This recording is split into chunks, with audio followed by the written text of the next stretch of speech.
qala Rasulullah sallallahu alaihi wasallam hainama ja'a rajulan wa qala sayati ilaikum min ahlil jannah au rajulun min ahlil jannah wa sa'ala Abdullah bin Amr bin Al-As yakni huwa yurid ya'lam man huwa rajulun min ahlil jannah wa dhahaba ilaihim wa namu hatta salasa ayyam atau ila salasa layalin wa lam wajadhu yakni al-ayah min ahlil jannah thumma qala li yakni li rajulin ya'am limadha qala Rasulullah sallallahu alaihi wasallam anta yakni min ahlil jannah wa lam ara kaifa yakni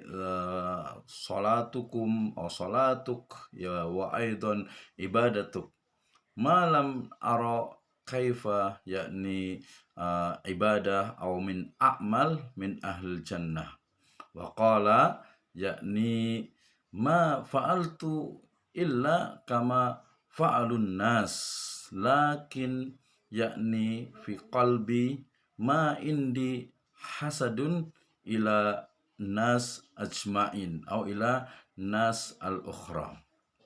Alhamdulillah, syukur kepada Allah Subhanahu wa taala yang telah memberikan kepada kita kenikmatan iman, Islam dan juga ihsan. Kemudian salawat dan salam mari sama-sama kita panjatkan kepada junjungan alam Habibana wa Nabiyana Muhammadin sallallahu alaihi wasallam, kepada seluruh ahlul baitnya, para sahabatnya dan juga orang-orang yang senantiasa mengikuti jejak sunnahnya hingga akhir zaman. Yang saya hormati admin daripada College Islam Muhammadiyah, kemudian juga ada Ibu Rahima, ada Al-Ukh Faqihah.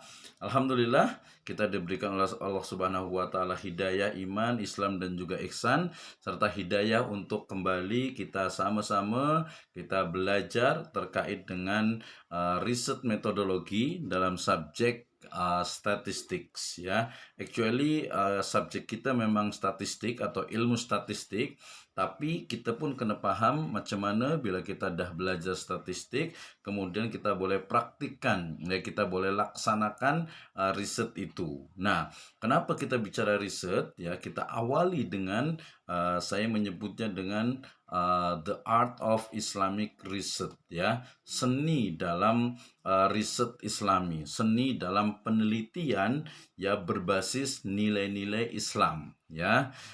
We will discuss philosophical basic and implementation. Oke, saya awali dengan firman Allah Subhanahu wa taala dalam surat An-Nur ayat ke-35.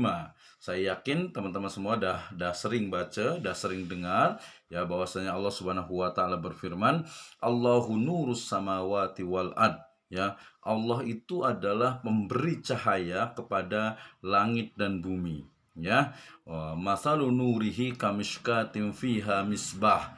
Perumpamaan, permisalan dari cahaya Allah Subhanahu wa taala itu adalah seperti sebuah lubang yang tak tembus, yang di dalamnya ada pelita besar, ya. Wazujajah ka'annaha kaukabu, ya, bahwa pelita itu dalam pelita yang ada di dalam kaca itu seakan-akan itu seperti bintang, ya, like a star, ya, seperti bintang yang bercahaya seperti mutiara, ya. Yang apa? Yang duriyun yuqadu min syajaratin mubarakatin zaitunatin la syarqiyatin wala gharbiyah. Jadi cahaya itu atau kaca itu atau bintang itu ya, pelita itu tuh dia macam ketika dinyalakan dengan minyak dari pohon yang diberkahi, yaitu pohon zaitun yang dia itu tumbuh di sebelah timur dan juga di sebelah barat, yang minyak zaitun itu dia hampir-hampir menerangi daripada seluruh cahaya seluruh apa yang ada di sekitarnya, walaupun tak ada api, tidak ada api padanya. Nah, nurun ala nur, ya. Cahaya Allah itu di atas cahaya-cahaya yang lainnya, ya. Nur, cahaya di atas cahaya. Yahdillahu binurihi mayyasha. Allah Subhanahu wa taala ya akan memberikan petunjuk, ya, akan memberikan petunjuk, akan membimbing kepada cahayanya siapa yang dia kehendaki.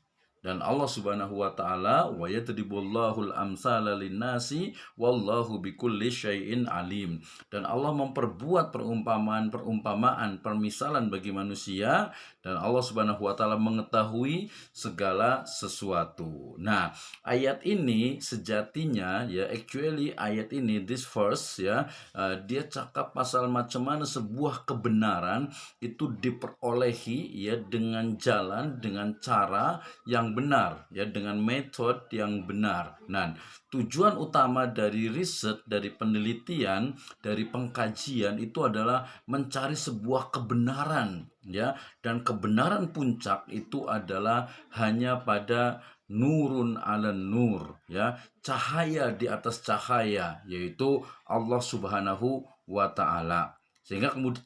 Sehingga kemudian ayat ini menjadi satu tujuan paling ideal dalam sebuah riset, yaitu kita menemukan cahaya dari Allah Subhanahu wa taala. Ya, berarti mencari kebenaran yang sejati. Kenapa? Karena hampir semua riset, semua penelitian, semua pengkajian itu ujungnya ya, akhirnya adalah memang mencari sebuah kebenaran. Misal bila sekarang nih ada macam apa, sekarang sedang pandemi COVID-19 nih, semua orang banyak daripada dokter tuh mereka buat riset mencari apa? Mencari kebenaran, ya, macam mana apa virus ini ada. Lepas tu apa saja kelemahan dari virus nih. Kemudian vaksin apa yang boleh guna untuk melawan daripada virus ini, ya, daripada virus ini. So, mencari sebuah kebenaran, tapi nanti ada kebenaran yang paling tinggi, yaitu kebenaran dari Allah Azza wa Jalla. Kemudian juga dalam surat At-Takatsur ayat ketiga dan ketujuh, ini juga menjadi satu kekuatan, satu energi bagi kita, bahwa Allah Subhanahu wa taala berfirman, "Kalla saufa ta'lamun." Janganlah begitu. Kelak ya, kalian akan mengetahui atas perbuatan itu. Kemudian summa kalla saufa ta'lamun. Kalla law ta'lamuna ilmal yakin. Ya, jika kamu mengetahui dengan pengetahuan yang yakin, nanti dalam Islam itu ada ilmu yakin. La tarawunnal jahim, ya, niscaya kalian itu akan benar-benar melihat neraka jahim, tsumma la tarawunnaha ainal yakin, dan sesungguhnya kamu benar-benar akan melihatnya dengan ainul yakin, ya, dengan penglihatan, dengan panca indera yang penuh dengan keyakinan. Nah, ayat ini memang berbicara tentang manusia yang mereka itu selalu berbangga-bangga dengan dunia. Tapi dalam konteks tafsir ilmi kita akan menemukan bahwa tadi ada salah satu daripada level dalam ilmu, apa itu, yaitu ilmu yakin. Ilmu ya yang yakin, ilmu yang didasarkan, ya, yang dia itu ada pada argumentation, ya, dia ada daripada panca indera kita, bersumber dari panca indera kita, yang ilmu yakin, ya, yang ilmu dengan penuh keyakinan. Dan ada juga ainul yakin. Ainul yakin ini maknanya sesuatu yang kita boleh tampak, ya, dengan mata kita, dengan ain kita. Nah, itu memang yakinlah, kita tengok ada macam sesuatu kemalangan, itu ilmu yakin, nampak jelas, ya, nampak jelas. Tapi bila kita mungkin dengar dari orang, itu bukan ainul yakin, dia mungkin hanya sampai ke ilmu yakin saja. Nanti yang paling tinggi, level yang paling tinggi itu adalah apa yang disebut dengan hakul yakin, ya, keyakinan yang betul-betul, yang hakul yakin. Nah, kemudian itu tadi terkait dengan apa? Dengan bagaimana riset metodologi yang kita boleh kembangkan daripada apa yang ada di dalam Al-Quran. Nah, di surat Al-Hujurat ayat ke-6 nih, ini pun memberikan satu metode. Nanti dalam kualitatif riset, ya, sama juga kalau di kualitatif riset dia ada namanya triangulasi. Kalau di kuantitatif, di statistik yang kita belajar nih, itu ada validity. ya, validity daripada termasuk juga reliability daripada instrumen dalam kuesioner kita. Apakah atau apa dari firman Allah Subhanahu wa taala, ya, Allah Subhanahu wa taala berfirman, "Ya ayyuhalladzina amanu in ja'akum fasikum binaba'in fatabayyanu an tusibu qauman bijahalatin fatusbihu ala ma fa'altum nadimin." Wahai orang-orang yang beriman, ya, jika datang kepada kalian orang yang fasik, ya, orang yang dia tidak jujur, ya, dan dia membawa suatu berita, maka maka periksalah dengan teliti. Fatabayyanu, tabayyun, tengok dia dah betul atau belum, ini macam hoax atau bukan. Itu kita kena kena periksalah, kita kena tabayyun. Kenapa? Agar apa? Antusibu qauman bijahalatin, ya, agar kita itu, ya, tidak menimpakan suatu musibah kepada suatu kaum tanpa mengetahui keadaannya, ya, yang menyebabkan ya kamu menyesal atas perbuatanmu itu. Nah, maknanya ayat ini kita masuk ke dalam teknikal daripada dalam mengambil data, ya. Data ini kita kena betul-betul memang valid, ya, betul-betul memang ada, bukan kerana mungkin tadi kalau bila kita nak buat sampling ni macam accident sampling. Accident sampling ni maknanya rambang sampel, ya, atau mungkin acak, ya. Jadi dia hanya random, ada mana-mana ada datang, boleh kita bagi kuesioner. Mana lagi datang kuesioner, itu keterwakilannya itu kurang. So dia kena ada validity, kena ada betul-betul mewakili. Dan dalam konteks sosial ayat ini, yaitu cakap pasal bila kita dengar berita, kita dengar khabar, kita tak boleh langsung percaya kecuali orangnya memang dah amanah. Ini kan orang yang fasik, ya, orang yang mungkin dia kurang jujur. Kita kena pahamkan betul tak nih. Oke. Nah, kemudian juga dari teknikal juga, ini ada satu riwayat daripada Nabi SAW, ya, terkait dengan apa? Dengan salah satu dari riset metodologi khasnya dalam qualitative approach, ya, atau kualitatif daripada data ni. Nah, dia ada apa yang disebut dengan etnografi, ya. Ini ada cerita ni. Jadi masa Nabi SAW itu sedang bersama-sama dengan para sahabat, ya. Lepas tu ada seorang laki-laki itu berlalu. Nabi bersabda bahwa dia ni, ya, akan lewat di antara kalian itu, dia akan lewat di hadapan kalian itu, rojulun min ahlil jannah, seorang laki-laki daripada penghuni surga. Nah, kemudian sahabat Nabi yaitu Abdullah bin Amr bin Al-As itu ingin mengetahui, dia macam peneliti lah, macam researcher, ya, dia nak tahu macam mana ni lelaki ni dia ahlul jannah, padahal orang itu biasa, tak ada tanda-tanda dia lebih soleh dari yang lain, tak ada.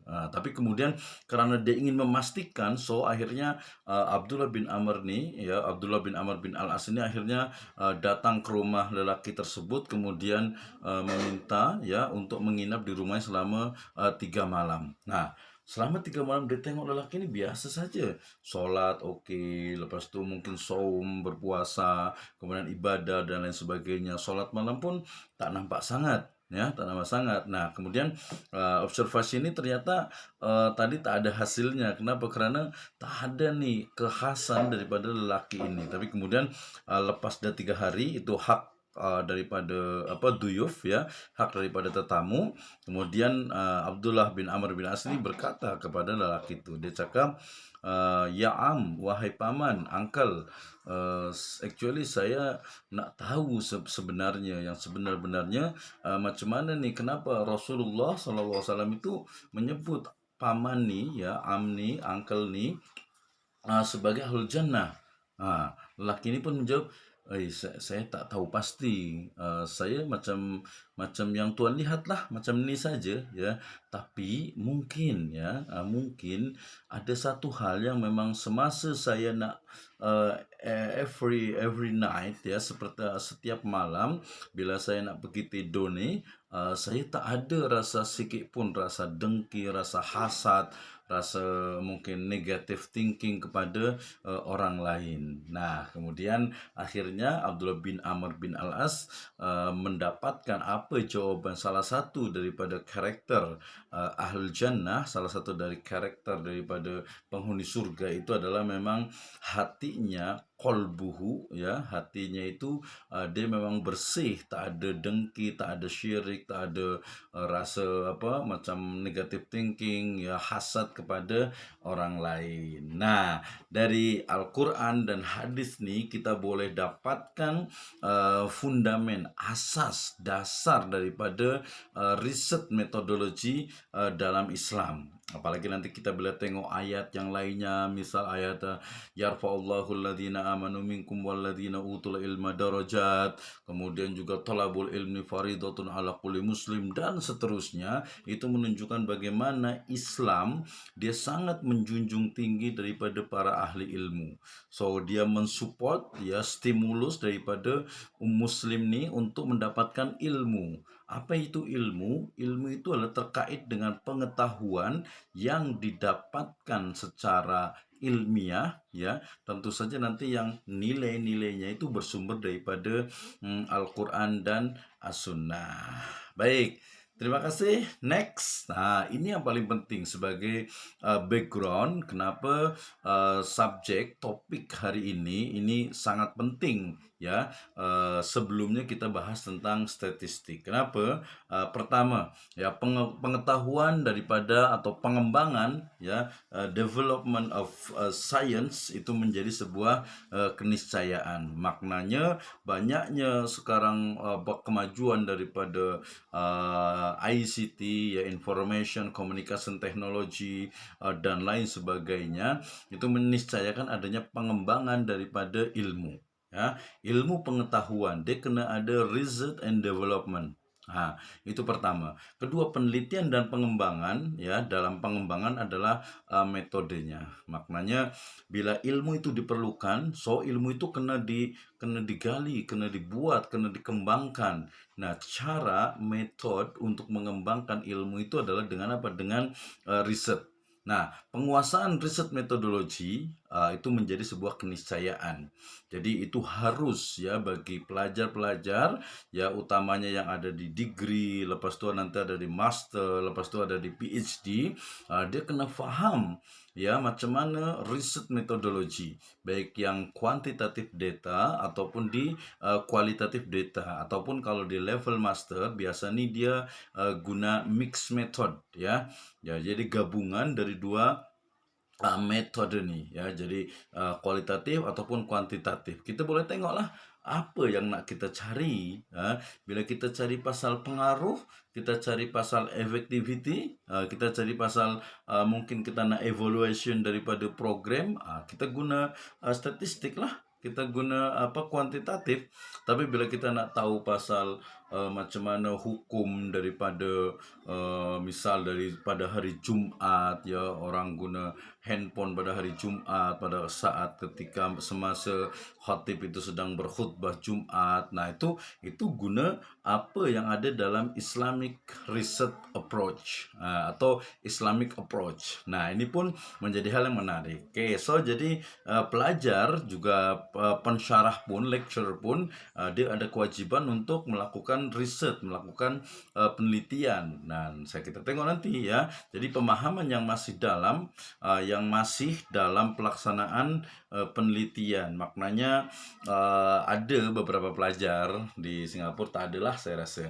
Jadi ada beberapa pelajar tu biasa dia nak masuk kuliah, dia masuk universiti ni, biasa memang hanya kerana nak selesai degree ke, nak mungkin apa, dia ada di belakang nama dia macam apa, ya, sarjana apa tu, sarjana hukum kalau sekarang yang perbandingan madhab ni, atau mungkin dia SAG, ya, SAG, ya, sarjana agama, ya, sarjana agama. Kalau yang di dakwah, sarjana communication Islam, SCOM, ya.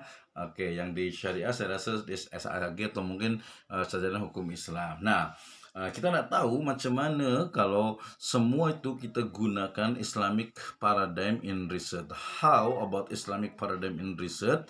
Ya, masuk juga nanti ada usul fikih dan maqasid studies. Nah, walaupun subjek kita ni terkait dengan statistik, tapi saya rasa tak ada masalah bila kita pun kena faham daripada paradigm, ya, paradigma dari riset itu. Nah, kita bila tengok ni, ya, kita tengok Singapura ni, ini data dah dalam 2018-an itu ada lebih kurang 6.658 peneliti daripada 1,000 people, 1,000 citizen, ya, 1,000 penduduk. Ya, Indonesia ni baru 90 daripada 1,000 penduduk. Kita tengok yang paling banyak ni mana ya?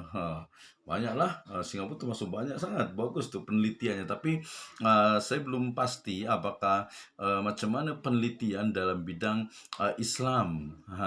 Ini Singapura ni yang paling banyak memang di teknologi, di manajemen, di bisnis, di ekonomi, ya.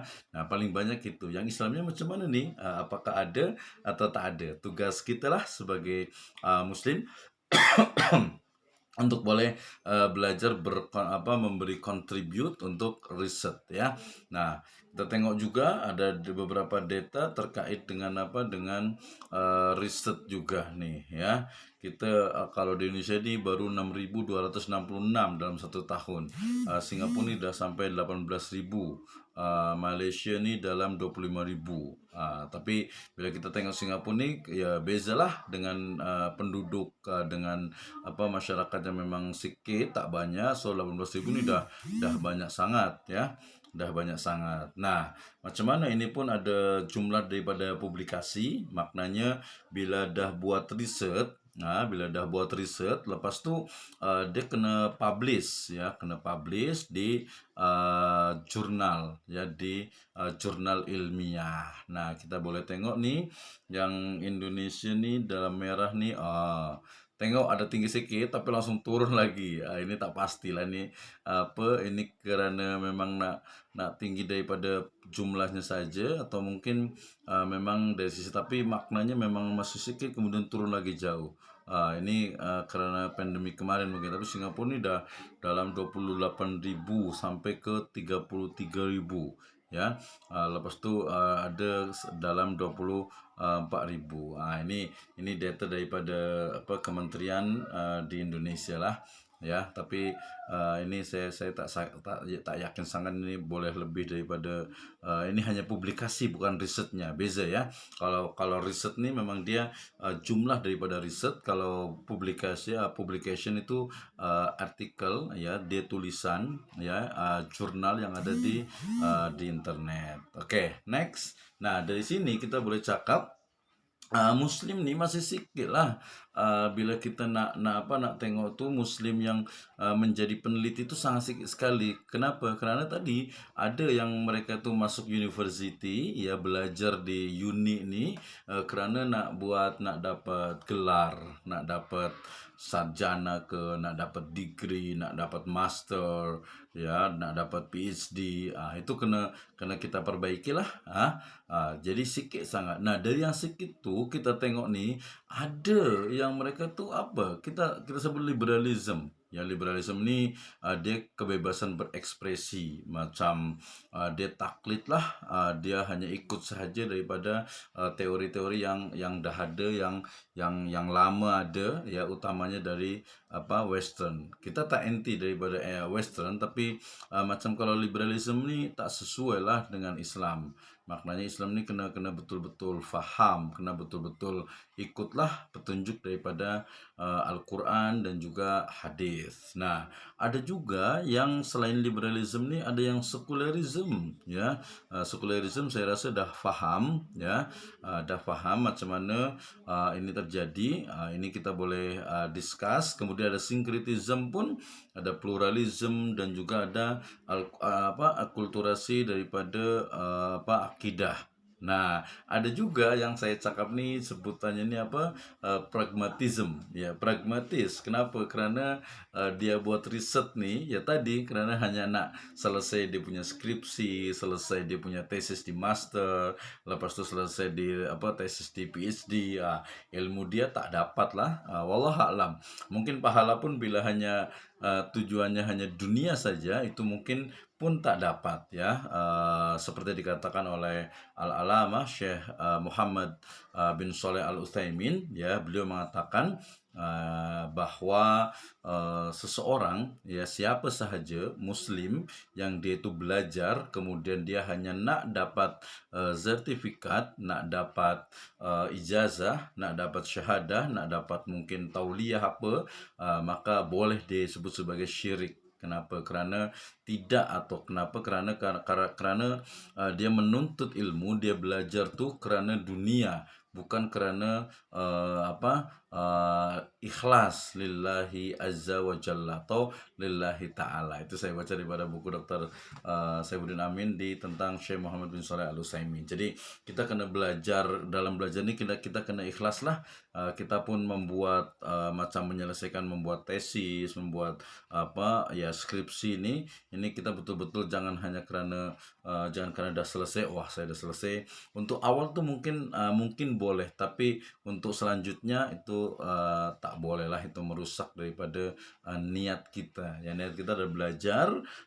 Lepas belajar nih kita boleh faham daripada ilmu-ilmu agama.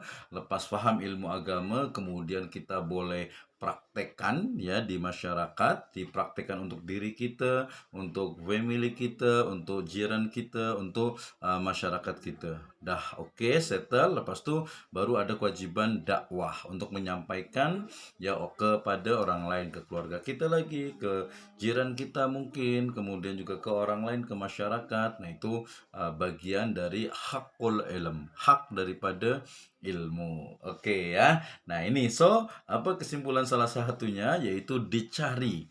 Ya, dicari ini maknanya apa ya? Dicari itu ya, dicari ini berarti betul-betul kita perlukan. Kita perlukan siapa? Peneliti yang salimul akidah, kemudian sahihul ibadah, wa salihul muamalah, ya.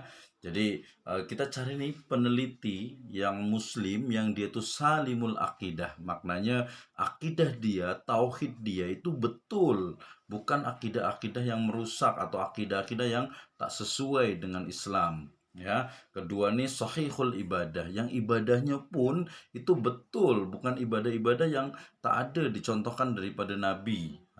Itu yang kedua. Yang ketiga, sahihul muamalah. Ya, sahihul muamalah ini maknanya dia memang betul-betul dia punya muamalah. Muamalah ini maknanya dia ya dengan orang lain, dia dengan tetangganya, dengan jirannya, dengan keluarganya, dengan familynya, dengan masyarakat baik muslim ataupun non muslim, itu dia baik. Ya, dia bermuamalah itu baik, dia menghormati tetangganya, baik dia menghormati jirannya, baik jirannya itu muslim ataupun non muslim, kita hormati, kita muliakan, ya, apalagi keluarga kita, apalagi kawan-kawan kita.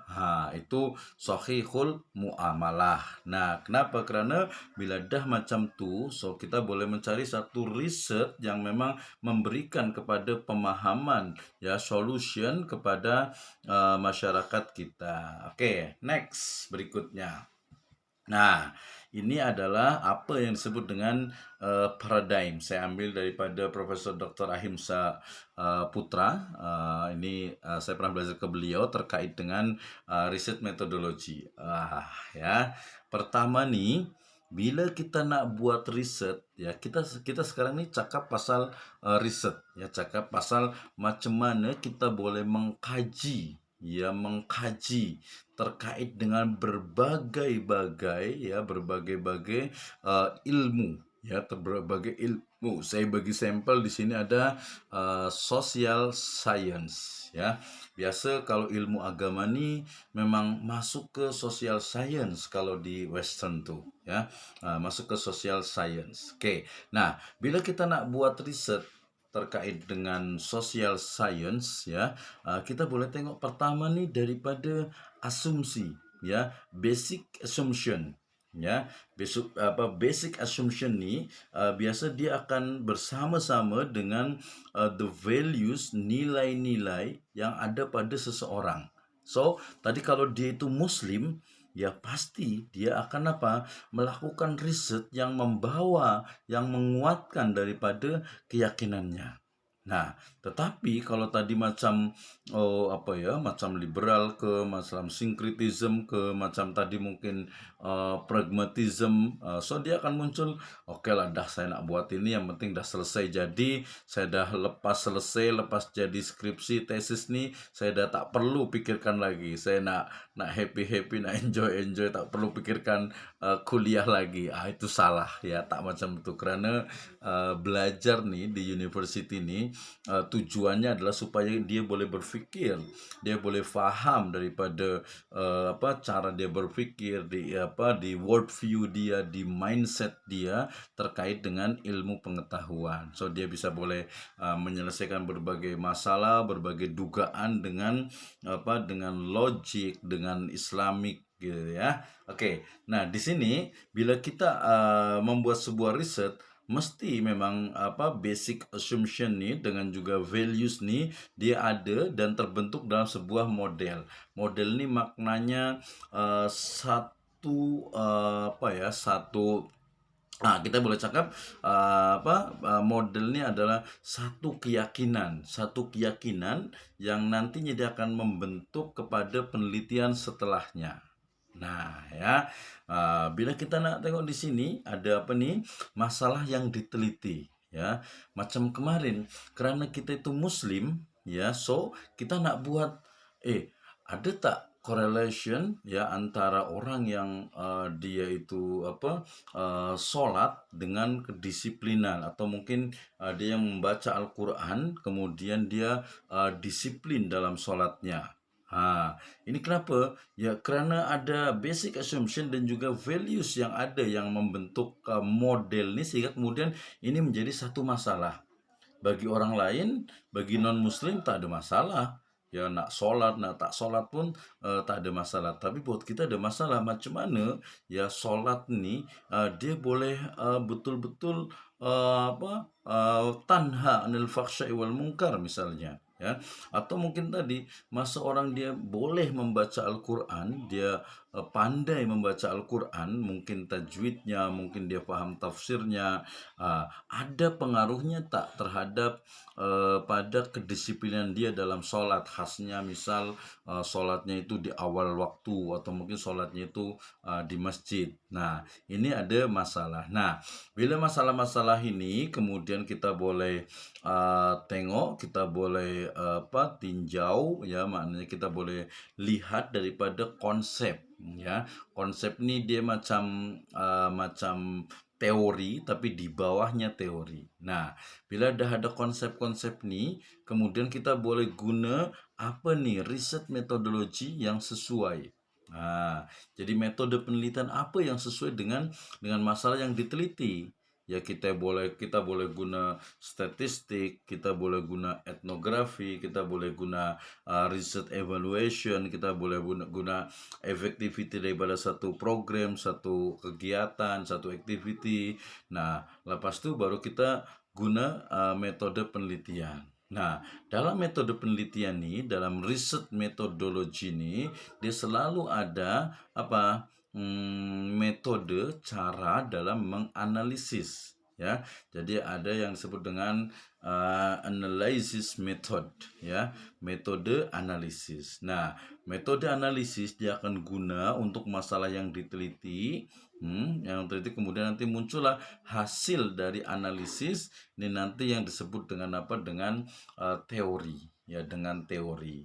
Nah, teori ini kemudian nanti sebagai hasil daripada riset kita. Nah, teori ini bila terus betul di riset kembali dah betul, itu menjadi sebuah ilmu pengetahuan atau science ya. As we know that is different between knowledge and science. Jadi kita cakap pasal hasil akhir daripada riset, daripada penelitian, daripada pengkajian, itu adalah teori ya. Teori ini bila kita dah terus kita lakukan terus ya, maka kemudian dia menjadi satu ilmu. Oke ya, macam ni. Oke, terima kasih. We next ke slide berikutnya. Tadi ada saya cakap pasal unsur-unsur daripada paradigm. Ya, saya menjelaskan ini. Bila belum connect macam apa nih cakap nih tak paham lah.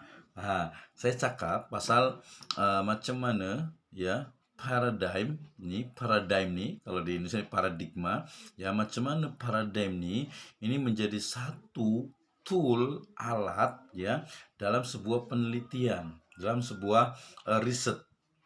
Jadi paradigm ni tahapan daripada penelitian itu ya.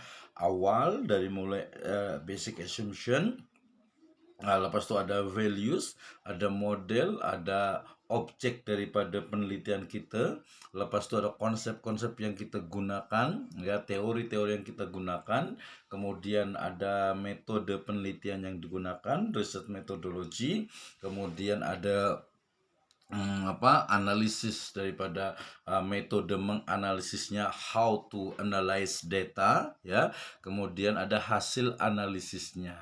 Nah, dari sini kita boleh tengok ni ada asumsi dasar, ada basic assumption ya, pandangan yang dianggap benar. Kemudian ada lagi pandangan-pandangan ini biasanya berasal daripada teori yang sudah mapan. Kemudian ada renungan daripada filosofis yang dianggap benar, serta ada pandangan yang menjadi dasar untuk meneliti. Jadi saya nak tengok ni macam mana sebenarnya dalam Islam ni ya, umpamanya kenapa dalam Islam ni warisan faraid itu lelaki ni dapat 2 daripada perempuan. Bila jawabannya usul fikih kan dah jelas, dah clear ya, bahwa lidzakari mislu hadzil unsayain ya, bahwasanya bagi lelaki itu bagiannya 2 kali perempuan. Tapi kita bukan tak yakin, tapi saya nak tahu pastilah macam mana, kenapa kemudian perempuan ni dia hanya dapat 1, lelaki dapat 2. Kita boleh teliti, kita boleh riset, kita boleh kaji daripada kenapa, dari kita boleh guna macam mungkin historical approach ya, pendekatan daripada sejarah, atau mungkin daripada asbabun nuzul daripada ayat itu pun boleh kalau di tafsir ya. Kemudian juga mungkin dari sisi makna atau the meaning of justice, keadilan dalam Islam. Itu pun boleh kita lakukan ya. Nah, itu basic assumption. Oke. Yang kedua tadi yang saya cakap tuh values atau ethos ya. Ini adalah kriteria ya yang untuk menentukan ini baik, ini tak baik, ini boleh, ini tak boleh. Nah, ini biasanya terkait dengan pemilihan masalah dan juga kegiatan ilmu. So, bila kita itu muslim, bila kita nak riset ni memang pastilah kita guna nilai atau values ya, Islamic values yang ada pada kita. Tak mungkin ya kita nak buat riset kemudian misal yang nak buat riset ni perempuan. Lepas tu karena dia nak buat riset kemudian dia buat apa sahaja tapi tak sesuai dengan Islam. Itu tak boleh ya. Ini beza dengan selain Islam ya. Selain Islam, saya cakap non muslim misalnya, ada beberapa ilmuwan, researcher, peneliti daripada western, daripada barat ni, biasa mereka bila nak membuat sebuah riset, mereka betul-betul totally, tapi pun dia akhirnya mengorbankan agama dia. Macam bila dia nak tahu macam kehidupan satu suku terasing, suku asli. So umpamanya seorang perempuan dia mau menikah dengan lelaki yang ada di sana. Tak macam tu. Atau mungkin beberapa researcher ni, terutama yang sosial ni, dia nak faham pasal misal tuh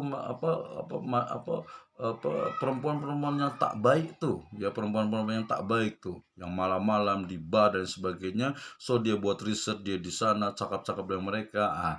Tak macam tuh yang Islamic researcher, peneliti yang Muslim tuh tak macam tuh. Ada juga kawan di biasa tuh di religion di comparison ya. Dia di perbandingan agama. Jadi perbandingan agama biasa dia punya riset, dia punya penelitian nih biasa macam ada kawan dia buat riset tuh di temple ya di candi, di pura tuh. Nah, dia buat di sana riset ini lama-lama nih macam dia suka dengan itu. Dia suka dengan itu dan hampir saja dia keluar daripada Islam. Itu efek negatif daripada nilai yang mungkin tak ada dalam peneliti, dalam riset atau mungkin perlahan dah mulai reduction, dia mengalami reduction sehingga berkurang. Nah, dalam Islam kita cakap tak macam tu ya. Tak macam tu dalam sebuah riset. Kita kena ada nilai, kita kena ada values ya yang ada yang kita pegang sebagai peneliti Muslim. Itu adalah unsur daripada paradigm.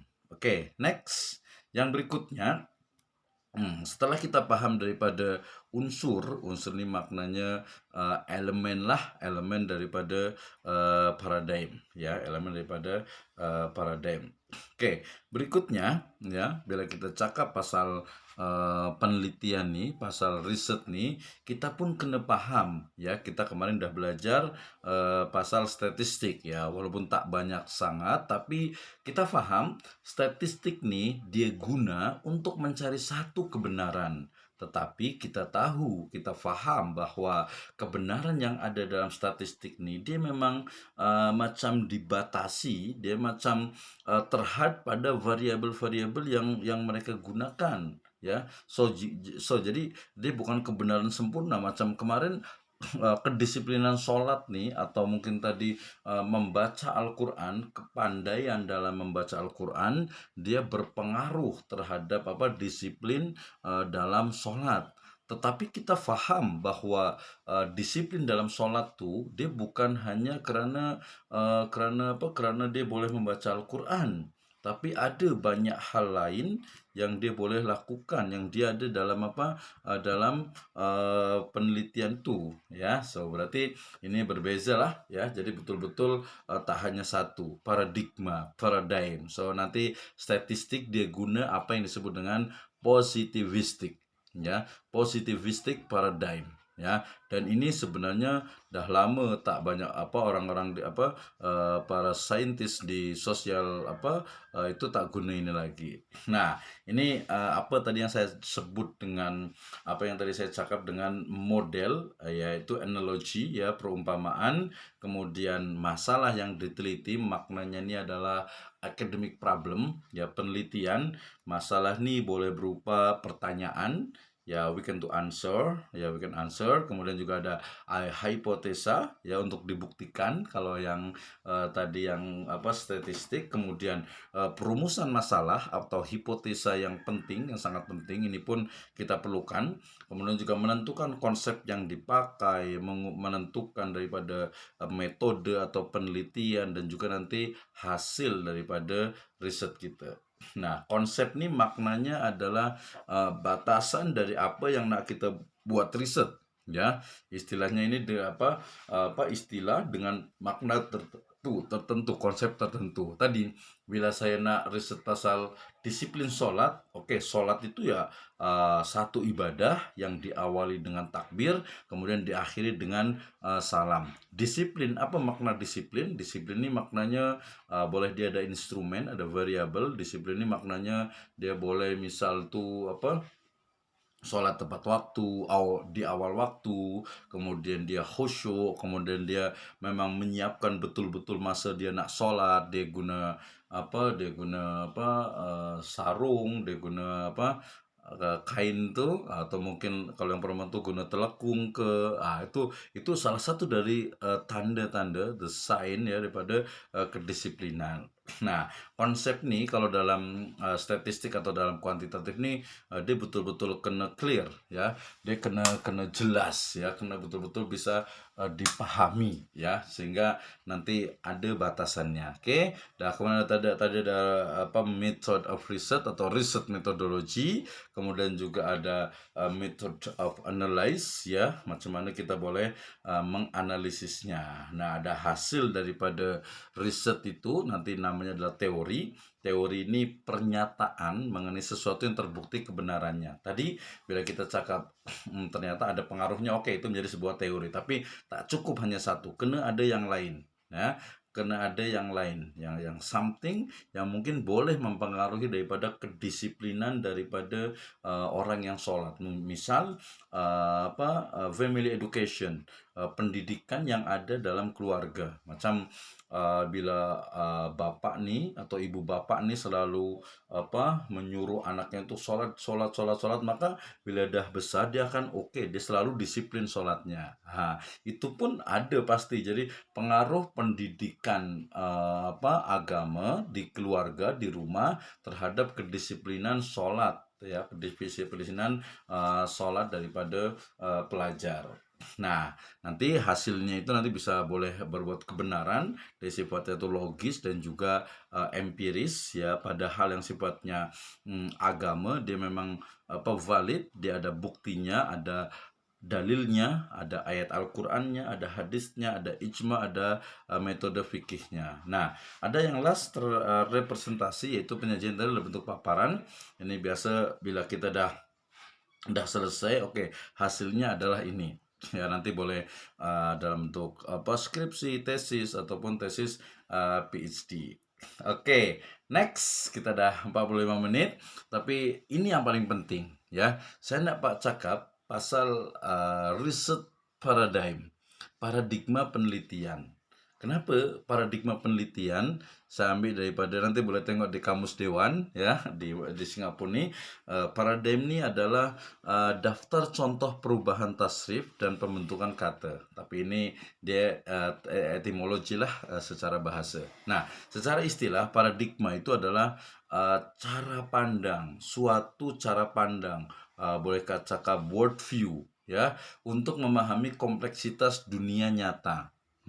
Ya, jadi macam mana kita tengok matahari, tengok bulan, tengok bintang, tengok masyarakat, tengok orang-orang ni, banyaknya masalah, banyak sangat problem. So bila kita tengok atau mungkin kita tengok diri kita sendiri, macam mana kita ni dah tambah umur ya, dah tambah usia, lepas tu apa ni lepas ni. Itu adalah paradigm atau paradigma ya, paradigm. Saya rasa dah faham semualah paradigm ni macam mana ya. Jadi paradigm ni tertanam kuat dalam sosialisasi para penganut dan praktisinya. Biasa dia sifatnya itu normatif dan menunjukkan kepada praktisinya apa yang harus dilakukan tanpa perlu melakukan pertimbangan eksistensial dan juga epistemologi yang panjang. Nah, bila kita nak kritik sikit kita sendiri ya, kita kritik diri kita, macam kita itu muslim, alhamdulillah kita muslim ya. Lepas tu kita muslim kerana orang tua kita muslim lah, ya kan ya, kerana orang tua kita muslim, alhamdulillah kita pun muslim. Tapi mungkin ada yang memang muslim tu kerana dia dapatkan kebenaran, dia dapatkan pertama pasti hidayah. Hidayah itu dia perolehi daripada mungkin dia baca buku, mungkin dia buat riset, mungkin ada kawan-kawan dia beritahu dia dan lain sebagainya. So bila paradigma ya, muslim kita itu Islam kerana keturunan sahaja ya, kerana orang tua kita Islam, kerana atuk kita Islam, itu pun kita perlu perbaiki ya. Kita perlu kita review keislaman kita. So kenapa? Kerana yang bagus itu adalah bila Islam kita ni memang kerana kesadaran kita, kerana kita yakin bahawa Islam tu memang memang betul-betul benar. Kita yakin, kita tahu, kita faham, dan 100% kita muslim kerana kesadaran kita, bukan kerana kita itu keluarga family kita muslim, bukan karena mungkin ibu bapak kita muslim, bukan karena mungkin nenek moyang kita muslim, tapi kita muslim karena kita sadar, kita yakin, kita percaya bahwa Islam adalah din agama, ya, din yang benar. Oke, itu paradigma. Ya, itu that's paradigm. Nah, dari paradigma ini, kita bicara cakap pasal ini. Pasal apa? Ini apa yang disebut dengan positivis, ada konstruktivis, ada pragmatis, ada subjektif, dan juga ada kritis. Nah, sebelum cakap pasal ini, saya nak cakap pasal ini. Riset, penelitian, tadi dah saya cakap, tujuannya, the goals of research, ya, itu adalah mencari kebenaran. Oke. Nah, macam mana kita boleh dapat kebenaran tuh? Nah, macam mana kita boleh dapat boleh temukan kebenaran? Ya, kebenaran tuh macam-macam. Ada kebenaran dari sisi ilmu pengetahuan, ada kebenaran dari sisi agama, ada kebenaran mungkin dari sisi satu fenomena. Kita temukan di sini ada satu yang awal sekali, itu ada yang disebut dengan positivis. Nah, biasa saya selalu cakap macam nih. Kalau di statistik itu kan memang dia kebenaran, tapi kebenarannya pun relatif. Bahkan banyak sangat dalam ilmu pengetahuan itu dia kebenaran itu memang relatif. Oke, saya mulai daripada positivis. Positivis ini maknanya satu kebenaran dia adalah realitas tunggal, ya. Maknanya dia reality, the one reality itu adalah satu kebenaran, ya, kebenaran. Dan kebenaran itu dia selalu dia selalu gunakan, ya, pada hal-hal yang sifatnya itu dia boleh diukur. Ya, dia boleh diukur nih, maknanya dia boleh guna satu instrumen, satu kuesioner, satu mungkin pertanyaan-pertanyaan yang valid dan reliable. Nah, dia gunakan ini kenapa? Karena dia tengok bahwa yang benar itu adalah memang yang ilmiah. Apa makna ilmiah nih? Ilmiah nih maknanya dia ada numbers, ada angka tadi itu, kemudian dia boleh dapatkan daripada instrumen, daripada kuesioner yang memang dah valid, lepas itu kemudian di analyze, ya, dengan statistik, karena statistik ini memang dia sangat positivis sekali, ya, positivism. Nah, dia apa yang diguna di toolnya tuh, ya, metodologinya dia diguna eksperimen. Lepas tuh dia guna survei, ya kan? Jadi survei itu boleh keseluruhan dengan sensus, atau mungkin dia pun guna sampling. Ini kita dapatkan. Jadi kalau kita belajar statistik, kita guna paradigm daripada positivism. Ini di level master nih, ini kena dah faham, ya. Jadi dia bukan hanya technical. Oke, itu kebenaran tapi sedikit saja, tak banyak sangat, ya, karena nanti kebenaran tadi merujuk kepada surat tadi, di surat An-Nur ayat ke-35, bahwa kebenaran yang sebenarnya itu datang dari Allah Subhanahu wa taala. Oke, ini positivism yang dia selalu metodenya atau jenis daripada the type of data itu adalah dia selalu kuantitatif. Nah, tetapi lepas adanya Renaissance, ya, kemudian muncul banyak paradigma, ya. Ada konstruktivism, ada pragmatism, ada subjektivism, ada kritisism. Ya, bahkan nanti ada feminism, ya, feminis, ya. Kemudian nanti ada liberalis juga. Nah, itu semua adalah paradigma, ya. Saya bagi contoh karena di sini yang perempuan itu ada dua, ya, feminis, ya. Mereka selalu mengatakan bahwa perempuan nih kena sama lah dengan lelaki, ya, kena dia boleh jadi boleh apa yang dilakukan lelaki boleh pula dikerjakan perempuan. Oke, betul, ya, dalam Islam pun tak ada masalah, ya, selama itu memang sesuai dengan dia punya fitrah, ya, sesuai dengan fitrah. tetapi banyak pun ya, banyak yang terjadi itu bahkan mungkin kalau kita cakap nih, dalam Islam nih perempuan lebih. Kenapa? Karena, Nabi SAW beliau bersabda bahwa ketika kita nak berbuat baik, pertama kali, first sekali ini kena ummuka. Yang second, yang kedua ummuka. Yang ketiga ummuka. So ada 3 lah. Jadi perempuan ini 3 kali lebih mulia daripada perempuan, daripada lelaki. Tapi maknanya dalam Islam ini baik lelaki ataupun perempuan sama ya. Inna akramakum indallahi atqakum. Ya, yang paling mulia di sisi Allah Subhanahu wa taala adalah yang paling bertakwa, baik lelaki ataupun perempuan. Tetapi feminisme ini muncul. Nah, kita pun kena belajar history.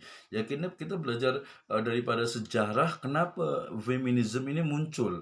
Kenapa feminisme ini ada. Macam selalulah feminisme ini selalu dia cakap pasal Islam ini tak adil lah. Kenapa? Karena perempuan dalam waris dapat satu, lelaki dapat dua. Feminis pasti akan tak suka dengan ini. Lepas tu macam nampak perempuan ini macam di rumah saja, urus anak, urus rumah, itu macam tak sesuai dengan paradigm daripada feminisme itu. Nah, dari feminisme ini kemudian betul tak macam tu? Kita kena fahami ya, dalam Islam ni bukan maknanya yang kalau fakihan ni tadi kalau Singapura bercakap ni ya bukan ibu suri apa namanya tu, kalau ibu rumah tangga lupa saya ini. Ibu bukan kalau ibu suri itu di drama lah ibu suri.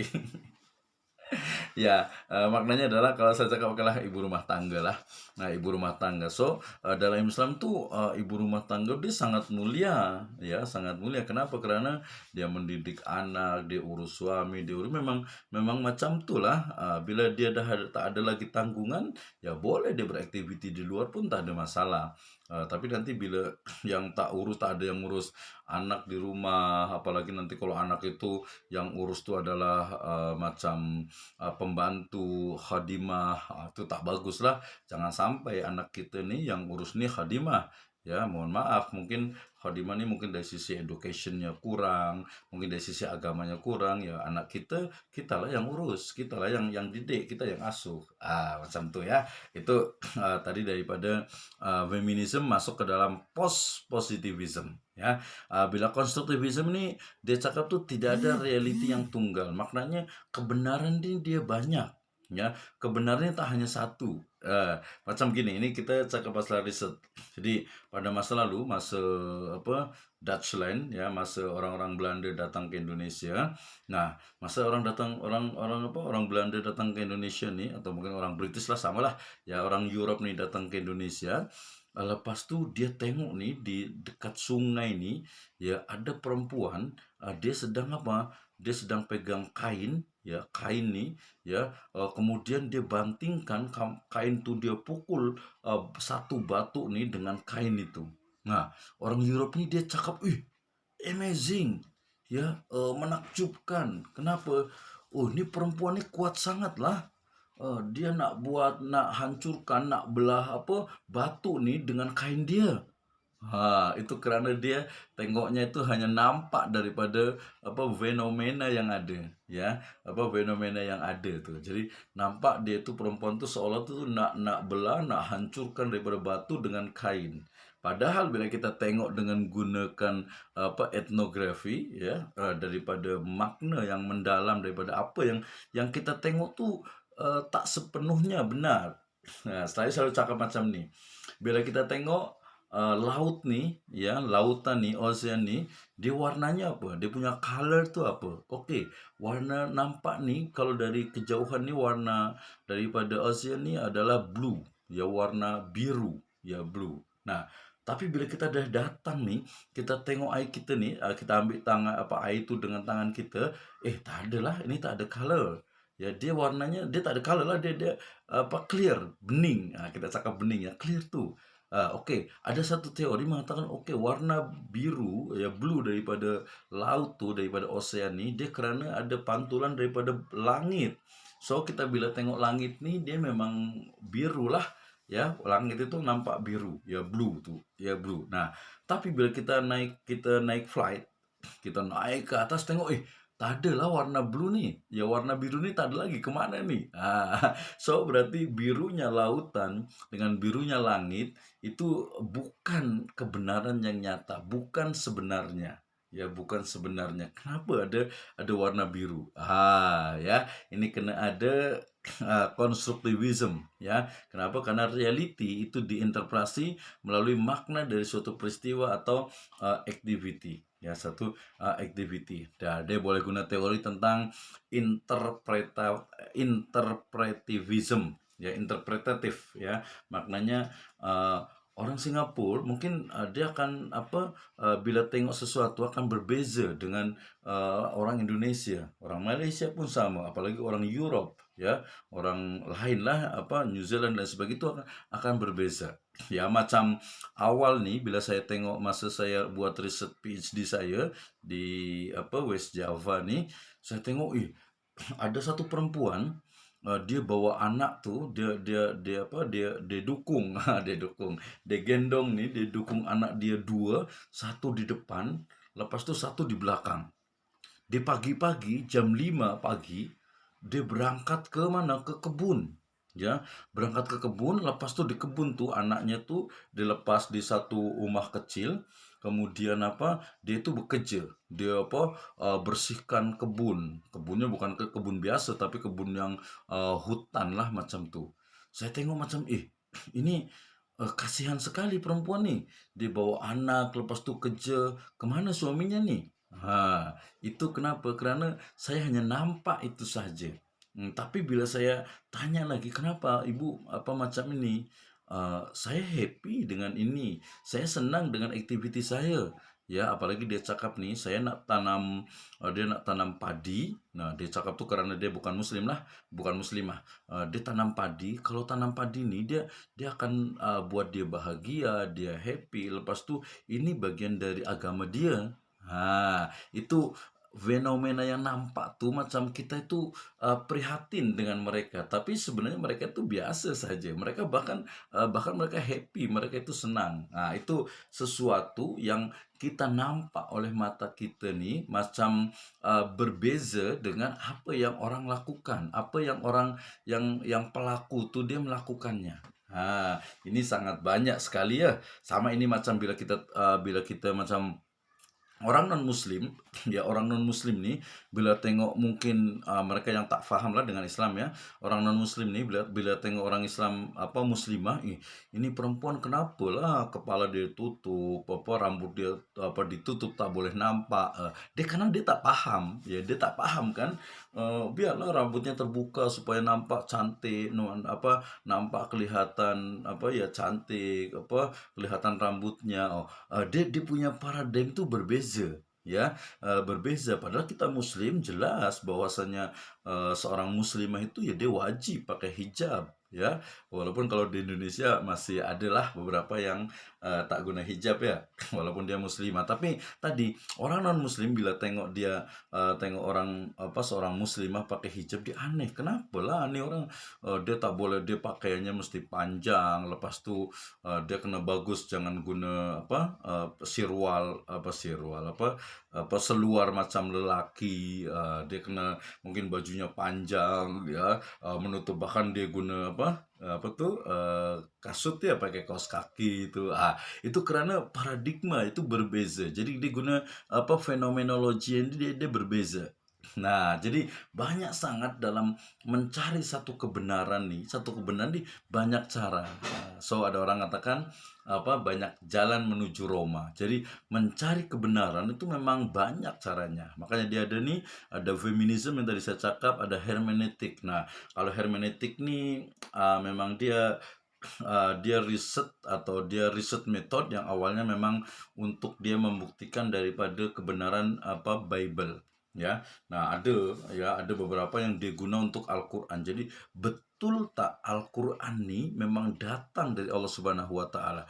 Dia boleh tengok daripada hermeneutik ni kan dia daripada macam bahasa semiotiknya ya, dari apa guna apa yang digunakan daripada makna dalam kata-kata tu.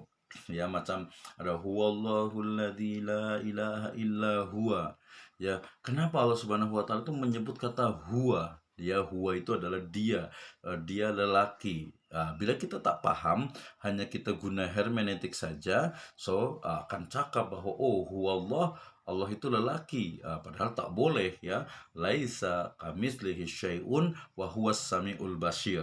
Karena kita ada apa? Karena kita ada paradigm, ada Islamic paradigm. Tapi peneliti yang dia tidak punya Islamic paradigm, dia akan cakap macam tu. Dia guna hermeneutik, lepas tu dia guna interaksionism simbolik. Ya. Nah, dia guna etnografi, guna grounded teori, kemudian juga analisa wacana dan lain sebagainya. Oke, di saya dah apa